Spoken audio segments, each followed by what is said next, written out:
con tu espíritu. Lectura del Santo Evangelio según San Juan. Gloria a ti, Señor. En aquel tiempo estaba Jesús con dos de sus discípulos. Estaba Juan con dos de sus discípulos y fijándose en Jesús que pasaba, dice: Este es el Cordero de Dios. Los dos discípulos oyeron sus palabras y siguieron a Jesús. Jesús se volvió y al ver que los seguían les pregunta: ¿qué buscáis? Ellos contestaron: Rabí, que significa maestro, ¿dónde vives? Él les dijo: venid y veréis. Entonces fueron, vieron dónde vivía y se quedaron con él aquel día. Era como la hora 10:00. Andrés, hermano de Simón Pedro, era uno de los dos que oyeron a Juan y siguieron a Jesús. Encuentra primero a su hermano Simón y le dice: hemos encontrado al Mesías, que significa Cristo, y lo llevó a Jesús. Jesús se lo quedó mirando y le dijo: tú eres Simón, el hijo de Juan. Tú te llamarás Cefas, que se traduce Pedro. Palabra del Señor. Gloria a ti, Señor Jesús.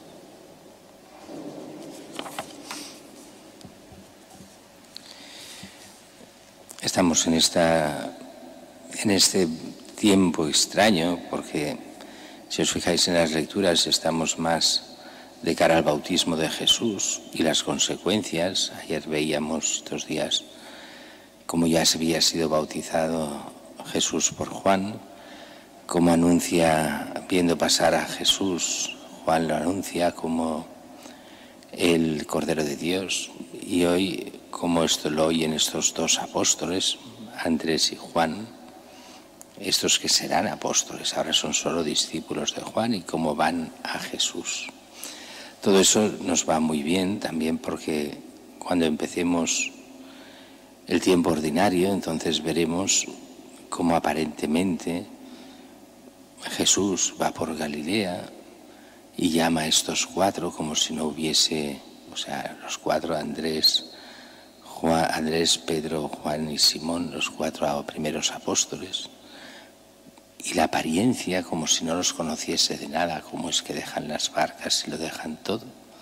Pues lo dejan todo porque ya lo conocen, porque ya son discípulos. Ese será no el momento de inicio del discipulado, sino del ser apóstoles, y a dejarlo todo para prepararse. Es, entre comillas, como empezar el seminario para llegar a ser sacerdotes, para llegar a ser apóstoles. Estos cuatro al principio y después se irán añadiendo hasta los 12. Es ese apostolado que Dios hace como quiere, con quien quiere, y que irá creciendo de esa pequeña semilla, irá creciendo toda la Iglesia hasta llegar hasta nosotros.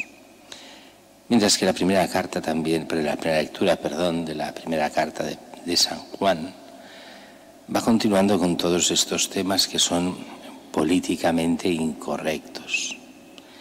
Si uno por la calle dijese esto y no hubiese oído a San Juan, a lo mejor diría: uy, qué exagerado que no sé qué, este cura que dice estas cosas. Bien, en esto Juan es clarísimo.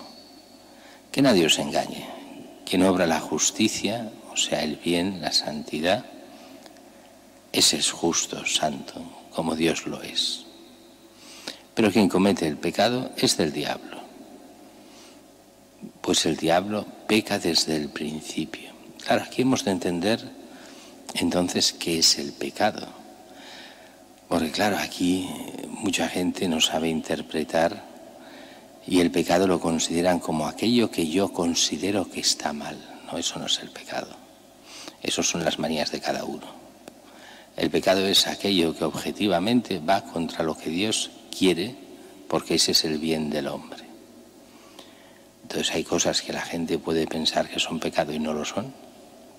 Y otras cosas que, no tienen ninguna importancia y son pecado gravísimo. Por ejemplo, la educación que se está dando a los niños hoy en muchas materias, es pecado gravísimo. Se está destrozando a los niños. El aborto, que hoy es un derecho natural, yo tengo derecho, pues es un pecado gravísimo. Y el que no se da cuenta de estas cosas es que es del diablo, porque es el diablo el que se opone a Dios, y el que se deja llevar por el mal que se opone a la voluntad de Dios y a la verdad que es de Dios, en el fondo es del diablo y no se da ni cuenta. Oh, es que lo importante es... No, hay que perdonar a todos. Que no vamos por ahí, que no es este el problema. Es el de distinguir el bien del mal. Y el bien no es aquello que las leyes humanas permiten, o el mal lo que no permiten, sino el bien es lo que lleva a la santidad y hacia Dios, y el mal es lo que nos separa de Dios, porque va también no solo contra Dios, que sí, sino también contra el hombre.